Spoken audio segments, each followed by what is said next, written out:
लहान मुलांच्या वादावरून 2 गटामध्ये हाणामारी, 2 जण जखमी. यवतमाळ जिल्ह्यातील डिग्रस येथील छत्रपती संभाजीनगर या भागात लहान मुलांच्या वादावरून 2 गटात प्रचंड हाणामारी झाली. या घटनेत 2 जण गंभीर जखमी झाल्याची घटना घडली आहे. यात प्राप्त माहितीनुसार काल दिनांक 3 जानेवारी 2025 रोजी रात्री 10 वाजताच्या दरम्यान डिग्रस येथील छत्रपती संभाजीनगरमध्ये 2 लहान मुलांचा वाद झाला होता. परंतु या वादाचे रूपांतर नंतर 2 गटाच्या हाणामारीत झाले.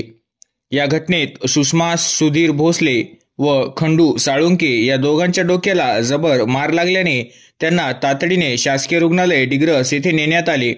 परंतु त्यांची प्रकृती चिंताजनक असल्याने त्यांना यवतमाळ येथे पाठविण्यात आले आहे. या घटनेने परिसरात तणावाचे वातावरण निर्माण झाले होते. या घटनेची माहिती मिळताच पोलीस प्रशासन घटनास्थळी दाखल झाले व प्रकरणाचा सखोल तपास सुरू केला आहे. तसेच दोन्ही गटातील सदस्यांवर कारवाई करणार असल्याचे पोलिसांनी सांगितले. या प्रकारामुळे परिसरात तणावाचे वातावरण आहे. स्थानिकांनी पोलिसांकडे तातडीने कारवाई करण्याची मागणी केली आहे. तसेच अशा घटना पुन्हा घडू नयेत यासाठी उपाययोजना करण्याचे आवाहन केले आहे. डिग्रस पोलीस प्रशासनाने या घटनेचा तपास जलद गतीने पूर्ण करून दोषींवर कारवाई करावी अशी अपेक्षा आहे. तसेच अशा घटना टाळण्यासाठी प्रभावी उपाययोजना करण्यात याव्यात.